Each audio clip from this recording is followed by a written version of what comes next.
सूत्राध्ययन सूत्र का 29वां अध्ययन सम्यक्त्व पराक्रम। प्रश्न किया गया,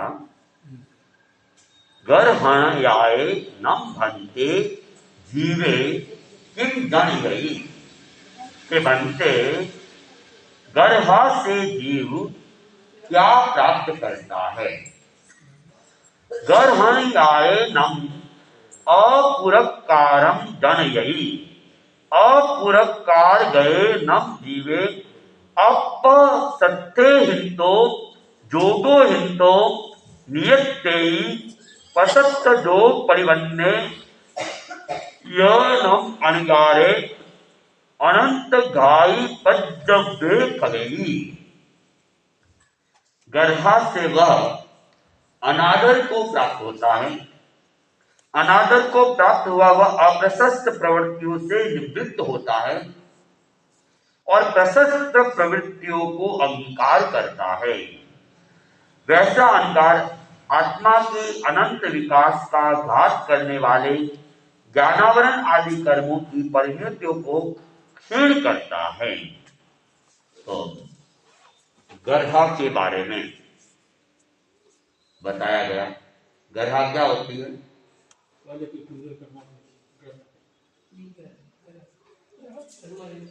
गर्भा अभी मैंने कुछ दिन पहले ही बताया, घृणा करता।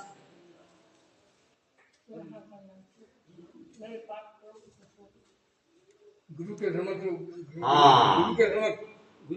गुरु के समक्ष या किसी अन्य के समक्ष अपनी आत्मनिंदा करना, अपनी गलतियों को स्वीकार करना। एक तो हम भीतर ही भीतर अपने दोषों को देखते हैं और उसकी निंदा करते हैं, और एक उन दोषों को गुरु के समक्ष रखकर उससे हम आलोचना लेते हैं, प्रायश्चित लेते हैं, उनको खोल के अपने दोषों को बताते हैं। तो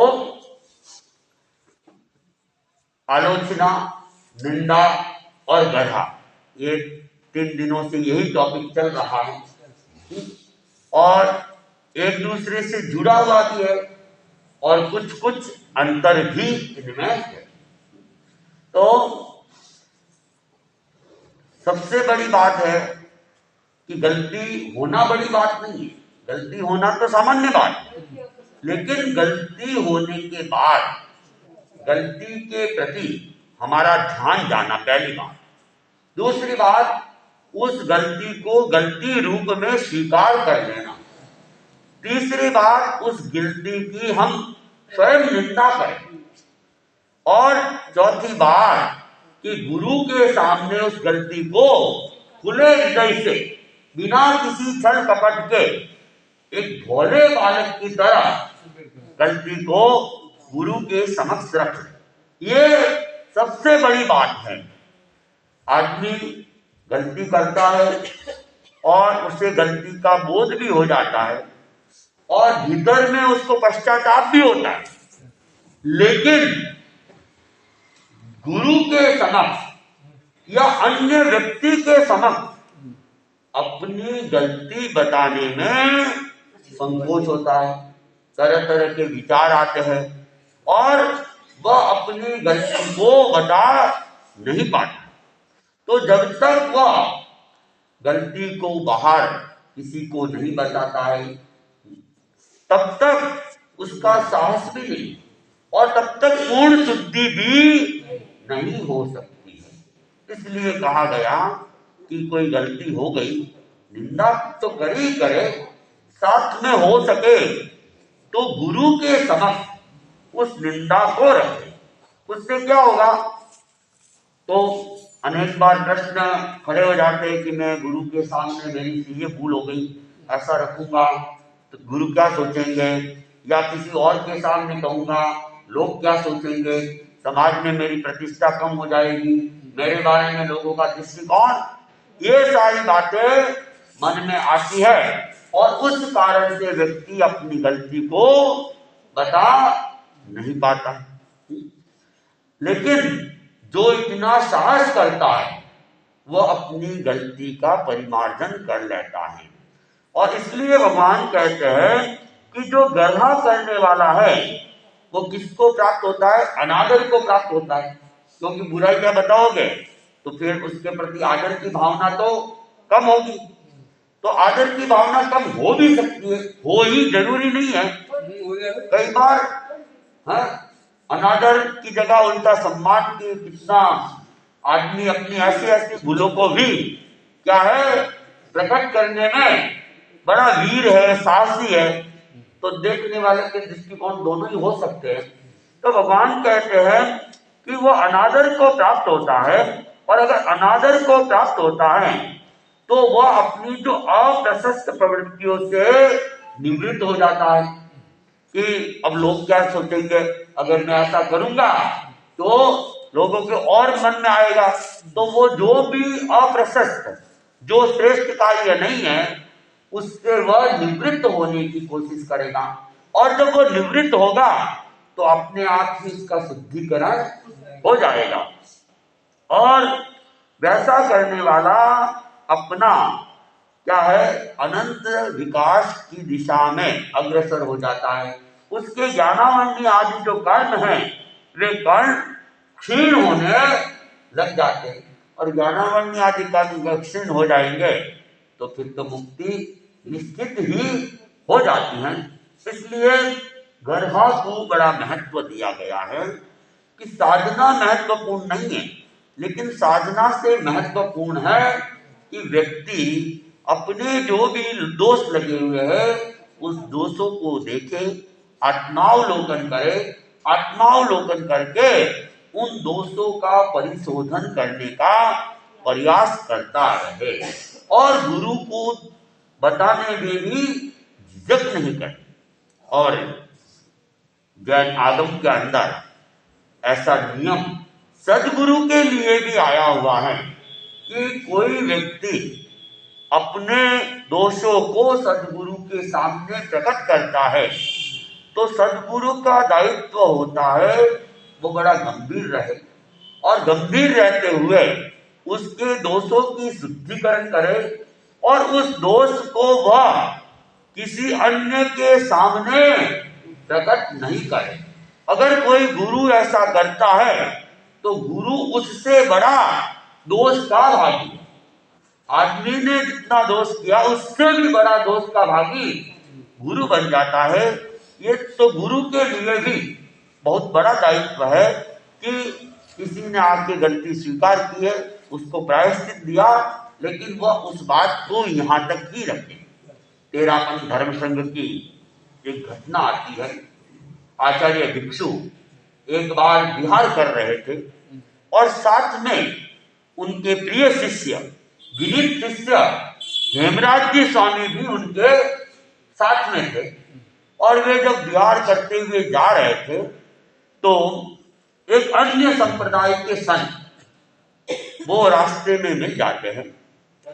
तो उन्होंने आचार्य भिक्षु को एकांत में ले गए। हेमराज जी स्वामी दूर खड़े रहे, एकांत में गए और उसने अपनी बात कहनी चालू की और टाइम भी थोड़ा ज्यादा लग गया। हेमराज जी भी सोचने लगे क्या बात है, ये संत क्यों ले गया, इतनी देर क्या वार्ता कर रहे हैं। उनके मन में भी अनेक प्रश्न खड़े हो रहे थे और वह उसके द्वारा कोई दोष लगे हुए थे, उस दोष की वह आचार्य भिक्षु के सामने खुलकर उसने प्रकट किया और आचार्य भिक्षु से उसने प्रायश्चित स्वीकार किया। और आचार्य भिक्षु वापिस हेमराज जी के पास में आके जो अपना गंतव्य था उस दिशा में प्रस्थान कर जाते हैं और वो जो संत अन्य संप्रदाय का था वह भी अपने गंतव्य तक चला जाता है। अब हेमराज जी स्वामी ने पूछा आचार्य भिक्षु को कि क्या बात है, इतनी क्या लंबी चर्चा हो रही थी। तो आचार्य भिक्षु ने कहा वह अपने दोषों की आलोचना ले रहा था, प्रायश्चित ले रहा था। तो हेमराज जी ने प्रश्न खड़ा कर दिया, कौन से दोष की? आचार्य भिक्षु ने कहा, ये कहना नहीं कलपता है, प्रिय शिष्य भी है, विदेश शिष्य भी है, लेकिन आचार्य भिक्षु ने कहा कि किसी ने अगर अपने दोष बताए हैं, प्रायश्चित लिया है, तो उसके दोषों की चर्चा करना मुझे नहीं कलपता है। तो ये गुरु की महानता होती है, गुरु की गंभीरता है कि किसी ने कुछ बता दिया, कोई भी हो सकता है, छोटा दोष भी हो सकता है, बड़ा दोष भी हो सकता है, लेकिन दोष का अगर प्रायश्चित होता है, शुद्धिकरण होती है, तो व्यक्ति शुद्ध हो जाता है। लेकिन जिससे दोष की आलोचना ली, उसमें गंभीरता नहीं रहे और वह इधर उधर चर्चा करने लगे कि उसने तो ये किया था और मेरे पास प्रायश्चित लेने आया था, मैंने उसको ये प्रायश्चित दिया, कहते हैं वह गुरु भी प्रायश्चित का भागी बन जाता है। इसलिए कोई व्यक्ति गर्हा करता है, गुरु के लिए एक दायित्व बन जाता है कि वह गंभीरता रखे और उसकी कहीं चर्चा नहीं करे।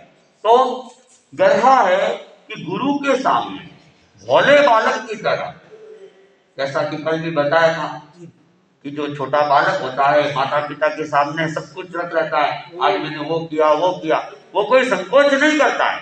वैसे ही शिष्य भी भोले बालक की तरह जो कोई भी गलती हो गई हो, गुरु के समक्ष रख ले और गुरु से उसकी क्या कर ले, शुद्धि कर ले। दूसरा उपाय बताया गया कि वह जो भी गलती हुई है उसकी आत्मनिंदा करे, अपने गलती के प्रति असम्मान रखे, अनादर के भाव रखे, पश्चाताप के भाव रखे और बार बार उसको खेद हो, मेरे से ऐसा भाव क्यों आया, मेरे से ऐसी गलती क्यों हुई।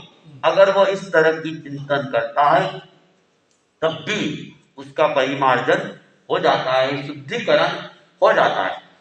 और तीसरी बात कही कि अपने दोषों की निंदा अन्य लोगों के सामने करे कि हमारे से ऐसी बड़ी गलती हो गई, मैंने ये काम कर दिया, मुझे ऐसा नहीं करना चाहिए।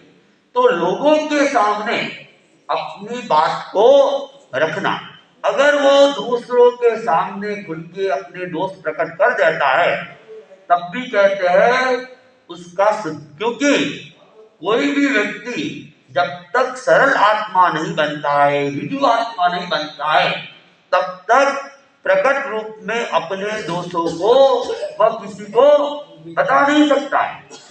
और जब तक वो सरलता नहीं आती है तब तक शुद्धिकरण भी नहीं होता। तो दोष अनेक प्रकार के हो सकते हैं, कोई भी हो, कोई भी कमी हो सकती है। तो किसी भी प्रकार का दोष है, दोष हमेशा सत्य का कार्य करेगा, वो चुपता रहेगा और वह हमारे दुर्गति का कारण भी बनता जाए। कई बार गांव में जाते हैं, ग्रामीण लोगों से भी मिलते हैं, हम लोग पूछ लेते हैं नशा पत्ता तो नहीं करते हो, नशा पत्ता वगैरह तो नहीं करते हो, तो कई लोग तो संकोच कर लेते हैं, चुपचाप वहां से खिसक जाते हैं। हाँ, या करते भी है तो हाथ खड़े नहीं करते, खड़े नहीं होते, अपनी गलती को छुपाने का। और कई व्यक्ति होते हैं बड़े सरलता को कहते महाराज, हाँ नशा तो करते हैं, शराब भी पीते हैं, जर्दा गुटखा भी खा लेते हैं, बीड़ी सिगरेट भी पी लेते हैं। और अनेक व्यक्ति उसमें से ऐसे भी होते हैं कि महाराज आज से आप हाँ क्या करवा दो, आज के बाद मैं कभी नहीं लूंगा। अनेक ऐसे साहसी व्यक्ति भी होते हैं, गलती को स्वीकार भी कर लेते हैं और गलती को छोड़ भी देते हैं। और अनेक व्यक्ति गलती को स्वीकार तो कर लेते हैं कि महाराज मेरे लिए छोड़ना तो मुश्किल है, छोड़ तो नहीं पाऊंगा। और अनेक व्यक्ति होते हैं कि वो गलती को स्वीकार तक भी नहीं करते।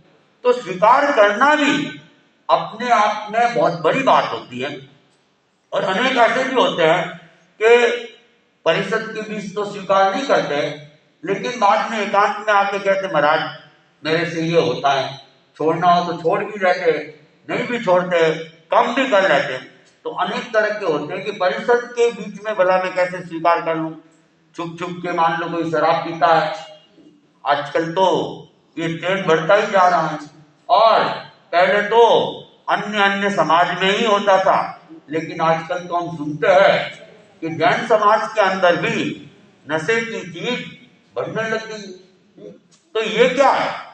ये है अपने विनाश के मार्ग को स्वीकार करना, विनाश के मार्ग को स्वीकार करना, जिसको छोड़ के हम लोग ओसवाल बने थे। प्राय अधिकतर ओसवाल समाज राजपूत कौम से आया हुआ है, कुछ दूसरी कौमों से भी आया हुआ हो सकता है, अधिकतर राजपूत कौम से आया था। और कहते हैं आचार्य रत्नाकर सूरी, संभवतया नाम यही था, रत्नाकर सूरी, उन्होंने मांस, मदिरा, शराब इन चीजों का त्याग करवाया था। और त्याग ओसिया जी के अंदर करवाया था, इसलिए ओसवाल कहलाने लगे। तो उनको त्याग वगैरह करके उनसे जैन धर्म को स्वीकार किया था और एक सद आचरण की दिशा में जाने का अपना रास्ता तय किया था। और जो एकदम सीधी सादी कौम बन गई थी, लेकिन और विकास भी खूब हुआ।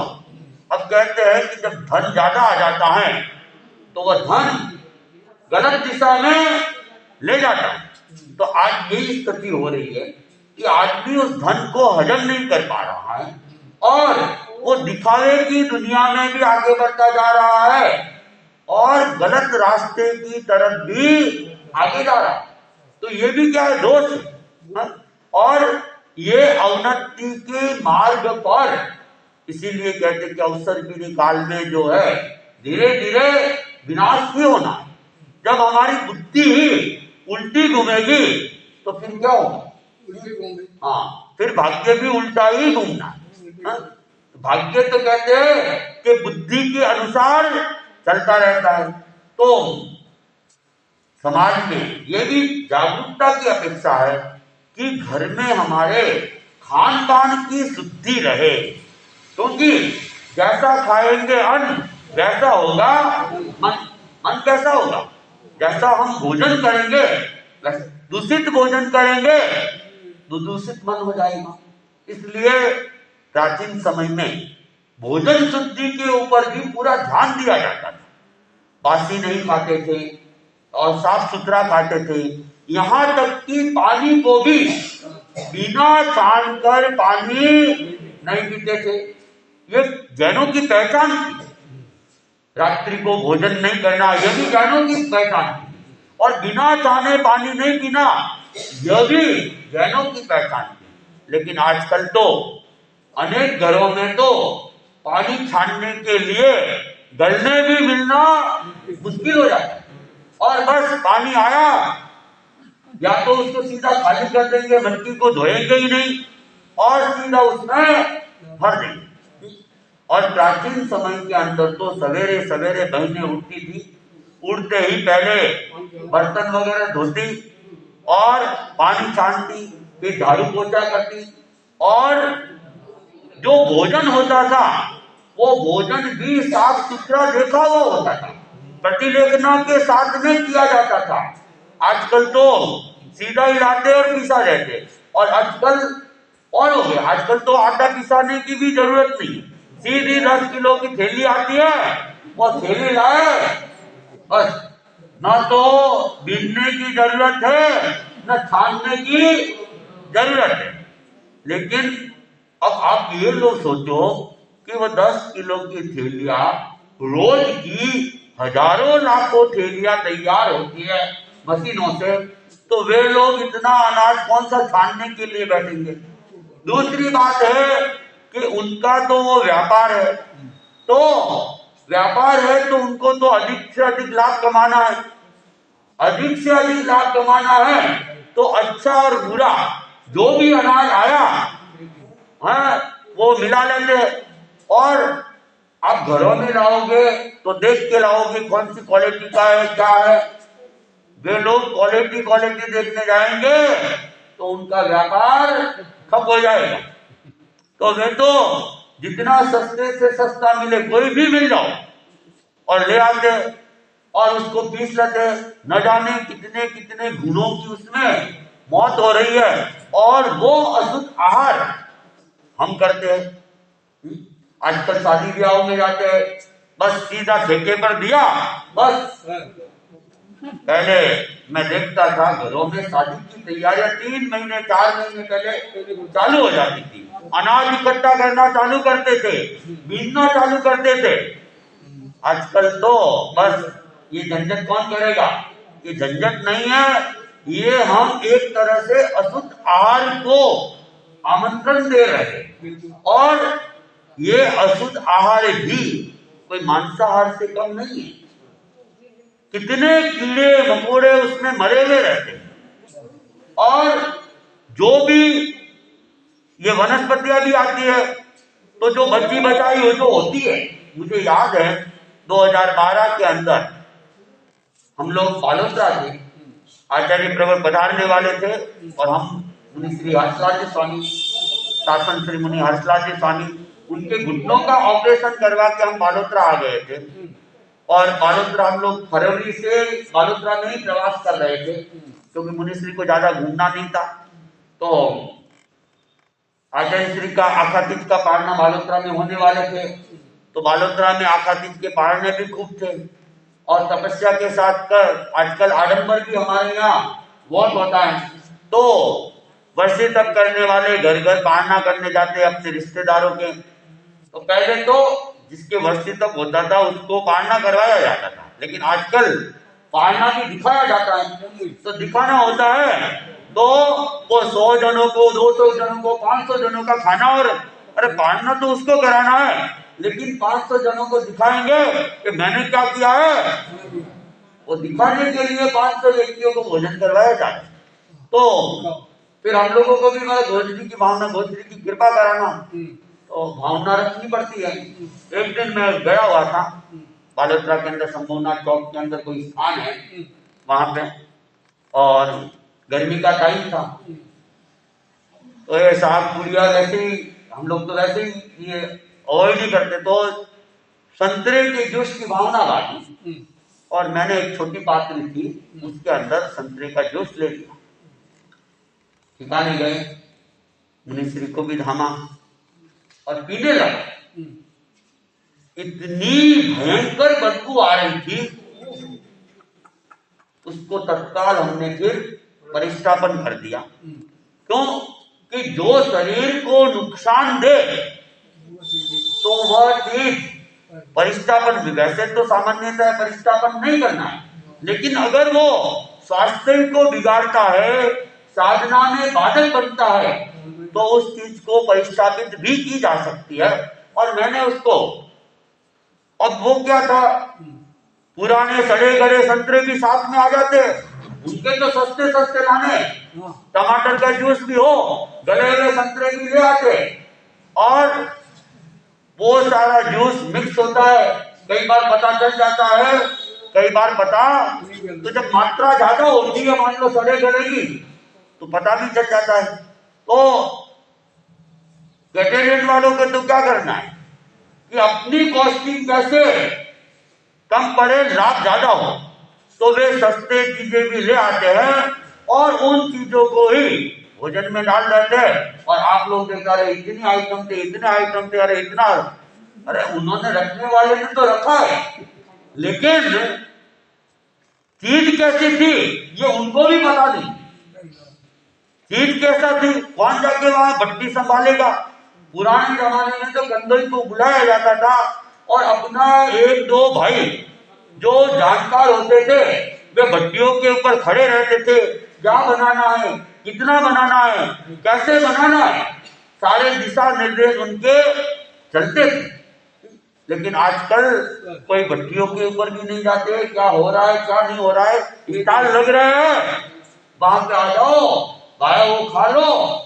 मान मनवार की बातें भी चली गई, बैठने बिछाने की बातें भी चली गई, सामूहिक भोजन करने की बातें वो भी चली गई। सबको अपनी अपनी एक प्लेट पकड़ा दो और आधी अधूरी प्लेट है, दूसरी प्लेट थी, तो कहते डिनर वाले के थोड़ा और फायदा हो जाएगा, एक की जगह 2 प्लेट का वो बिल ले लेगा। हाँ? तो संस्कृति जो हमारी है वो बदलती जा रही है, और ये संस्कृति भी दोषपूर्ण संस्कृति है, दोषपूर्ण संस्कृति। इसलिए हमें सोचना चाहिए, और इससे हम केवल हम नहीं पूरे समाज को गर्त के अंदर ले जाते, पूरे समाज को। और हमारा जब भोजन अशुद्ध होगा तो भावनाएं भी अशुद्ध बननी ही बननी है। नीतिकारों ने जो कहा जैसा खाए अन्न वैसा हुए मन, वो कोई मिनमेक नहीं उस बात में कि जैसा ही हमारे भीतर में जाएगा वैसी हमारी भावनाएं बनेगी, वैसा ही हमारा व्यवहार होगा, फिर गलतियां होगी। और गलती को जानते हुए भी गलती का अगर हम प्रायश्चित नहीं लेते हैं तो दूसरी गलती और कर रहे हैं। और एक तो क्या है, अज्ञानी व्यक्ति है, उसको भी गलती का दोष का प्रायश्चित तो सबको ही मिलना है, और गलती का सजा भी सबको मिलनी है, चाहे वो ज्ञानी था या नहीं था। लेकिन अज्ञानी व्यक्ति अज्ञान के वशीभूत तो गलती जितना ही वो पाप कर्मों का बंधन करता है, लेकिन वो जानते हुए भी जो गलती कर रहा है और जानते हुए समझते हुए भी पश्चाताप नहीं है, प्रायश्चित नहीं है, आलोचना नहीं है, गर्व नहीं है, तो वो ज्यादा दोष का भागी बन जाता है।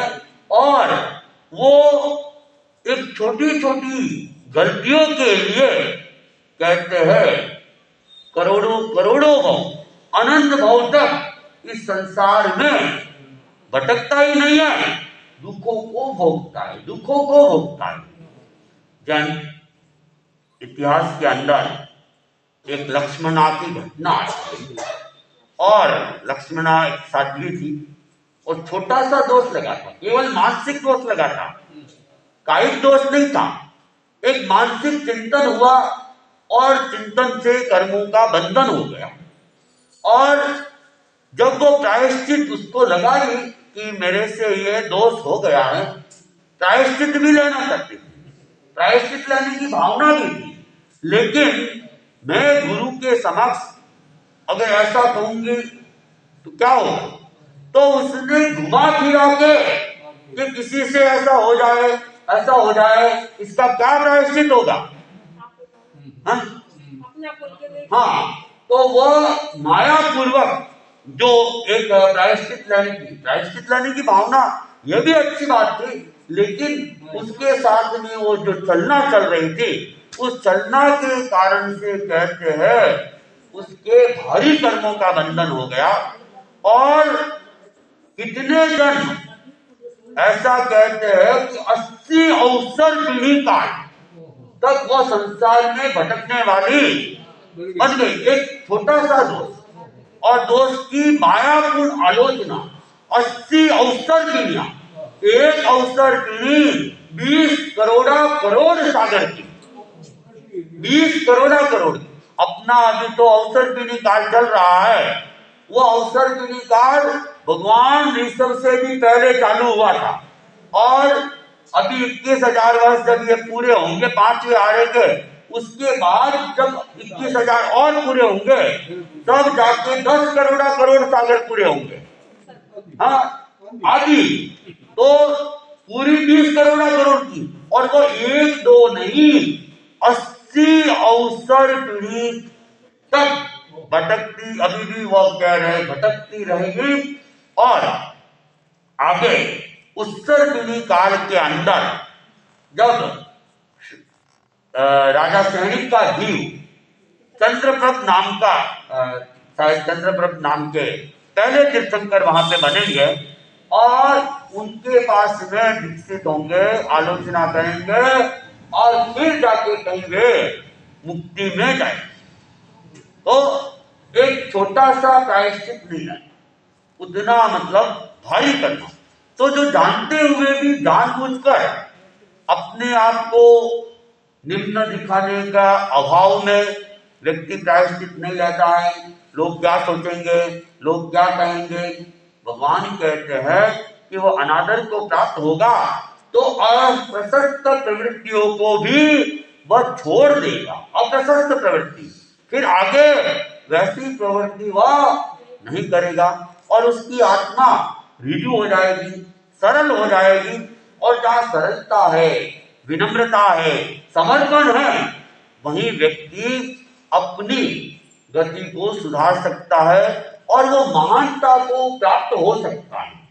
तेरापन धर्म संघ में आचार्य कालूगणी के युग की एक घटना आती है। एक संत थे, सोनलाल जी स्वामी चूरू वाले, सोनलाल जी स्वामी चूरू वाले। और नहीं, वो अलग थे, वो डूंगरगढ़ के थे शायद। तो कालूगणी की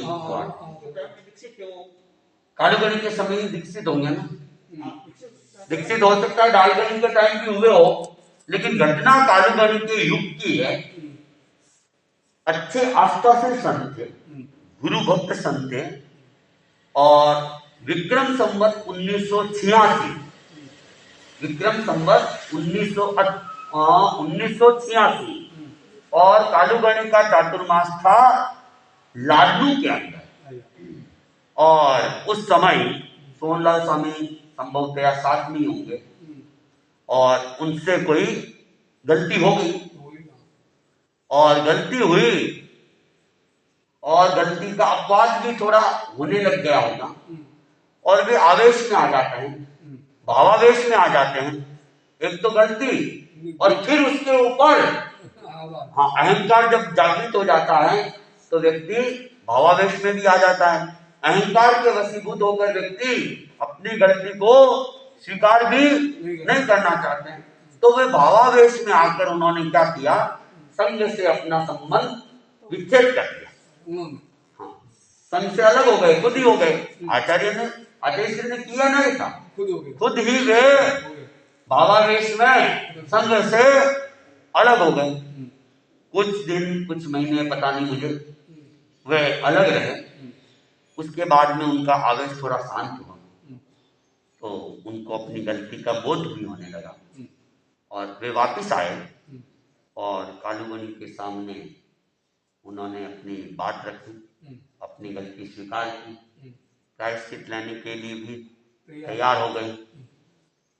लेकिन वापिस संघ में लेने के उन्होंने साधुपन नहीं छोड़ा था, वे एकांत में अपनी साधना चालू थी। अगर घर चले जाते तो नई दीक्षा वही है, लेकिन वे संघ छोड़ के गए थे लेकिन घर नहीं गए। अगर साधु का वेश भी छोड़ दे, गृहस्थ का वेश भी धारण कर ले, तब भी नियम यही है कि नई दीक्षा ही आएगी। और कोई कह देता है मैं तो गृहस्थी बनूंगा, तब भी नई दीक्षा ही आती। इतना बोलने मात्र से नई दीक्षा आ जाती। जैसे मेघ कुमार था, मेघ कुमार ने रात को संकल्प कर लिया कि सुबह उठूंगा और आगे मात्र जो भी है वो भगवान को समलाऊंगा और मैं अपने घर चला जाऊंगा। तो भगवान सुबह उसको प्रतिबोधित करते हैं, उनको जाति स्मरण ज्ञान करवाते हैं और जाति स्मरण ज्ञान होते ही वो जागरूक हो जाते हैं। फिर भगवान ने उनको वापस नई दीक्षा दी और नई दीक्षा देने के बाद वे अपनी साधना में लग गए थे। तो सोनलाल स्वामी चूरू ने, कालूगणी ने सुन ली, ज्यादा उन्होंने ध्यान नहीं दिया उस बात का। फिर प्रवचन के अंदर सोनलाल जी स्वामी ने अपनी पूरी घटना को पूरे व्याख्यान के बीच में उन्होंने अपने दोष को स्वीकार किया और लोग सब सुनते रहे। और कहने का जो तरीका था वो तरीका से पूरा समाज भी आकृष्ट हो गया। लेकिन उसके बावजूद भी कालूगणी ने उन्हें वापस प्रायश्चित देकर भी संघ में लाने के लिए तैयार नहीं, क्योंकि जो घटना थी उस घटना के कारण से उनको उस समय दीक्षा देना भी अपवाद का कारण बन सकता था। तो कालूगणी ने फिर भी, सोनलाल स्वामी की विशेषता ये रही कि रोज ही वे अनुनय विनय करते। साधुओं ने भी कालूगणी को निवेदन किया, अब आप इनको क्षमा करें और वापिस इनको संघ में ले ले। श्रावक समाज ने भी कि ठीक है गलती तो हो गई है, लेकिन अब आप कृपा कराएं और इनको संघ में ले। श्रावक समाज भी अनेक जो प्रभावशाली व्यक्ति थे उन्होंने भी निवेदन किया, संतों ने भी निवेदन किया, वे खुद भी निवेदन कर रहे थे, लेकिन फिर भी कालूगणी ध्यान नहीं दे रहे थे। लेकिन उनके मन में अहंकार नहीं जागा कि नहीं रहते तो कोई बात नहीं, हाँ मैं दूसरी जगह जाके ले लूंगा, हाँ मैं अपनी साधना खुद ही कर लूंगा। अहंकार होता है तो इन भाषाओं का प्रयोग हो जाता है। लेकिन उन्होंने रोज अनुनय कर रहे हैं, विनय कर रहे हैं, लेकिन कभी कोई भी संघ न कालूगणी के प्रति और न संघ के प्रति उन्होंने नीचे शब्द का प्रयोग किया। और करते करते कहते हैं 6 महीनों का समय व्यतीत हो गया। 6 महीने तक, इतने समय तक धैर्य रखना यह भी अपने आप में बहुत बड़ी बात होती है। और शालीनता के साथ, विनम्रता के साथ, समर्पण के साथ। नहीं तो आदमी 1 2 3 बार अटक के अब छोड़ो, अपने तो अपना रास्ता खुद ही अपना लेंगे, लेकिन ऐसी कोई भावना नहीं। ये उनका समर्पण था। और 6 महीने के बाद में फिर अपनी आगमिक विधि है कि 6 महीना जो संघ से अलग रह जाता है तो नियम से उसको नहीं दीक्षाती है। लगभग 6 महीने का कहते हैं, 6.25 महीने का लगभग समय रहता है कि 6.25 महीने अगर कोई संघ से अलग रह जाता है तो उसे सामान्य विधि के अनुसार नई दीक्षा देकर ही संघ में लिया जाता है। बाकी आचार्य अगर उचित समझे तो कोई नया नियम भी लगा सकते हैं। आचार्यों के पास में कुछ अधिकार भी रहते हैं। तो फिर लगभग 6 महीने के बाद में कालूगणी ने उन्हें वापिस नई दीक्षा लेकर संघ में लिया था। तो अपनी गलती हो गई, लेकिन गलती को गुरु के समक्ष रखना, और केवल गुरु के समक्ष ही नहीं रखना, परिषद के समक्ष रखना, ये बहुत बड़ी बात थी। और गलती तो उन्होंने की, लेकिन प्रायश्चित लेकर उन्होंने अपना एक इतिहास बना लिया। आज भी उनकी स्मृति इसलिए की जाती है कि उन्होंने जो गुरु के सामने पश्चाताप किया, प्रायश्चित की, गर्हा की और अनुनय, विनय और समर्पण का जो उदाहरण प्रस्तुत किया वो अपने आप में बड़ा बेजोड़ है। तो गर्हा को जैन परंपरा के अंदर अत्यंत ही महत्व दिया गया है। और जैसा कि साधु और श्रावक दोनों के लिए नियम भी यही है कि प्रतिदिन प्रतिक्रमण करें। प्रतिक्रमण क्या है? प्रतिक्रमण केवल इच्छामि परिक्रम्यम विद्यावैया विराणाय, बात बोलना ही नहीं है, उसके ध्यान भी रहना होता है। और जो कोई गलती हुई है दोनों समय उसका शुद्धिकरण है, और उस शुद्धिकरण में भी सरलता होनी चाहिए। और कोई विशेष दोष लग जाता है तो गुरु के समक्ष उसको प्रकट करके माया पूर्वक किया गया प्रायश्चित भी स्वीकार्य नहीं होता, वो तो और दूसरे दोषों को साथ में लगा देता है। एक इसलिए कहा जाता है कि व्यक्ति कोई धर्म नहीं करता है वो अच्छा है, लेकिन धर्म करके जो कपट करता है वो और ज्यादा भारी। एक व्यक्ति गृहस्थ है, मान लो कुछ नहीं कर रहा है, लेकिन वो ज्यादा दोषी नहीं है। लेकिन एक व्यक्ति जानते हुए भी दोष का सेवन कर रहा है, माया कर रहा है, लुकाव छुपाव कर रहा है, तो वह ज्यादा दोषी है। तो भगवान ने कहा कि जो दोषों को अपने सामने प्रकट करता है वो अनादर को प्राप्त होता है, लेकिन अनादर को प्राप्त होकर वो अप्रशस्त प्रवृत्तियों से निवृत्त होता है, और निवृत्त होकर वह ज्ञानावरणी आदि कर्मों को, 8 कर्मों को श्रय कर वह सिद्धत्व को भी प्राप्त हो जाता है। इसलिए गर्हा का अपने यहाँ अत्यधिक महत्व रहा है। जैन परंपरा में आलोचना का अत्यधिक महत्व रहा है। और जितनी भावपूर्ण आलोचना होती है उतनी ही कर्म निर्जरा ज्यादा होती है। केवल औपचारिकता हो गई, औपचारिकता से आलोचना न तो होती है न शुद्धि होती है, और कर्म बंधन और ज्यादा भी हो जाती है। आलोचना करते करते भी कर्म बंधन हो जाते हैं। इसलिए आलोचना में सरलता, ऋजुता का होना बहुत जरूरी है, भावपूर्ण होना बहुत जरूरी है।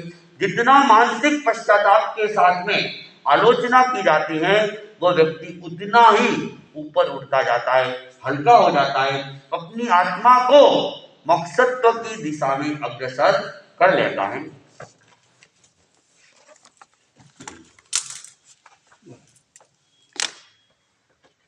वो चल रहा था सचित अचित का।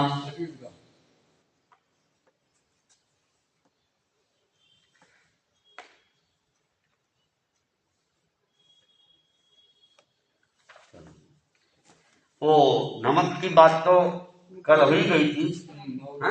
अपने यहाँ सेंधा नमक, सेंधे नमक जो है वो कल भी मैंने कहा था, सेंधा नमक और काले नमक में लोग काफी कंफ्यूज रहते हैं, तो उसकी पूरी जानकारी कर लेनी चाहिए। काला नमक में दूसरी चीजें मिली हुई होती है, सेंधा नमक एकदम प्योर पिंक कलर टाइप का, हल्का पिंक कलर टाइप का वो होता है। अगर उसमें और कुछ दाने नहीं दिख रहे तो उसको सेंधा नमक ही मान लेना चाहिए।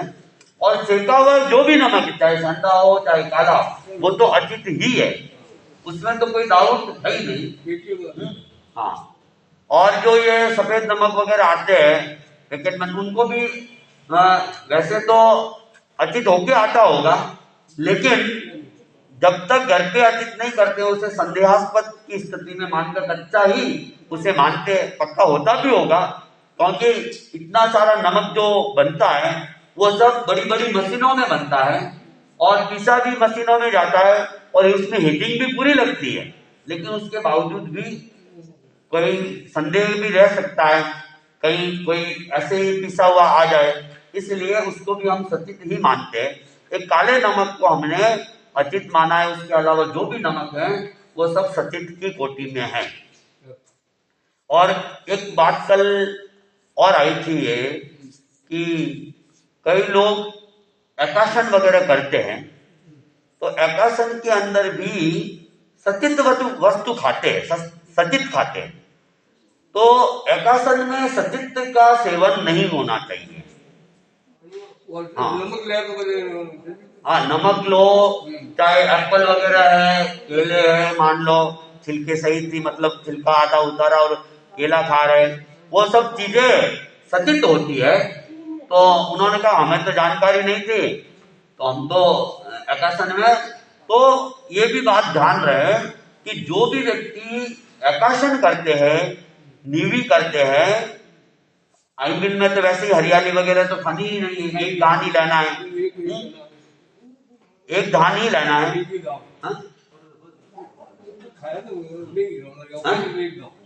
नहीं, अपने यहाँ ऐसा है, आइंबिल के लिए नियम यह है कि द्रव्य तो हो सकते अलग अलग, धान एक होना चाहिए। जैसे गेहूं की रोटी है, गेहूं की बाटी है, गेहूं की वो खोवा रोटी है, और गेहूं की घुघरी है, गेहूं का पटोलिया है। गेहूं की कोई भी चीज ले सकते किसी भी रूप में, लेकिन धान एक ही होना चाहिए, द्रव्य की सीमा नहीं है, धान एक ही होना चाहिए।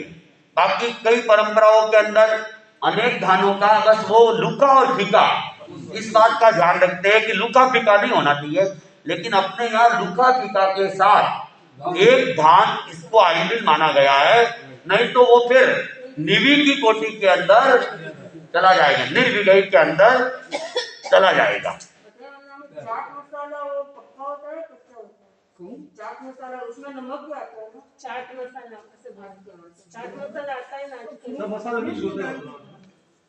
ऐसा है, वही मैं कह रहा हूं कि चाट मसाला क्या है, आजकल घरों में भी छोटे छोटे लघु उद्योग की तरह भी चलते हैं, तो वे पीस के मिक्स तो कर लेते हैं कई चीजें, लेकिन वो हीटिंग से अगर नहीं गुजरी हुई है तो डाउटफुल की स्थिति में रहेगा।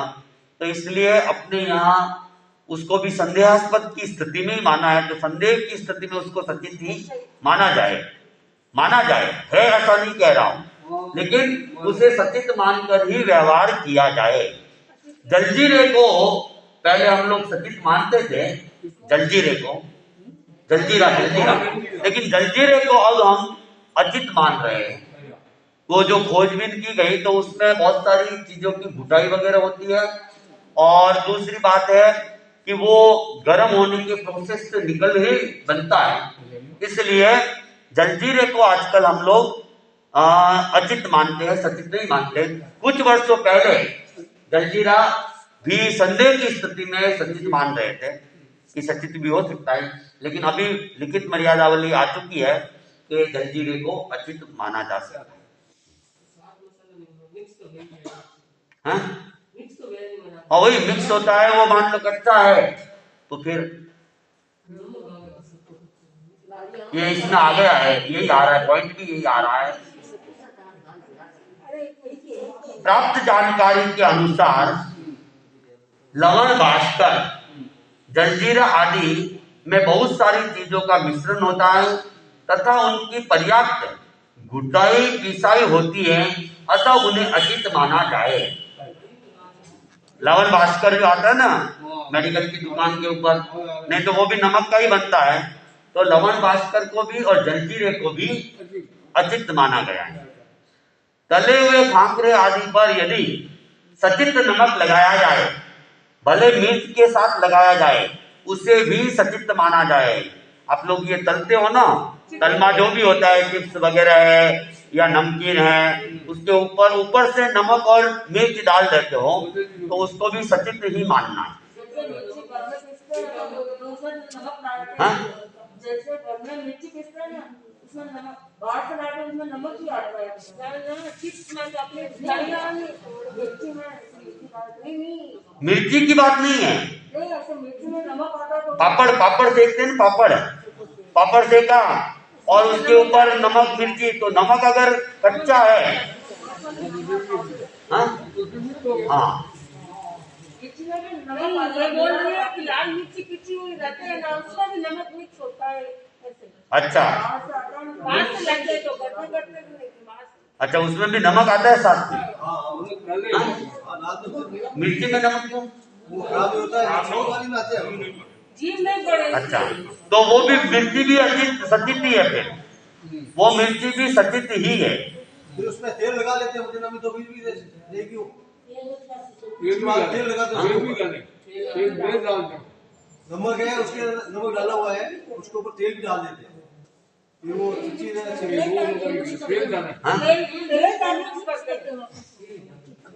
तो वो बात थोड़े समय बाद में शायद परस जानी चाहिए, बाकी केवली गम्य है ना, निश्चय में मैं कुछ नहीं कहूँगा। हाँ, नहीं तो मैं दोस्त का भागी बन जाऊंगा। केले का छिलका सचित माना जाए। केले का जो छिलका है ना, वो सचित है।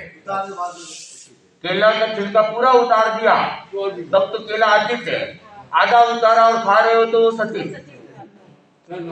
थोड़ा थोड़ा उतार के खाते हैं ना, वो तो सचित है, और पूरा छिलका उतार दिया तो केला अचित है, छिलका अचित नहीं है। ये दोनों ही अचित हो गए, दोनों अलग अलग हो गए, तो ऐसा नहीं है, छिलका तो सचित ही रहेगा। संभावना कच्चा पपीता हो गया था, कल मैं थोड़ा जल्दी चालू करूंगा, तो ये अपना टाइम के हिसाब से कर लेना। कल मैं इसको 10:15 बजे के आसपास से ले लूंगा।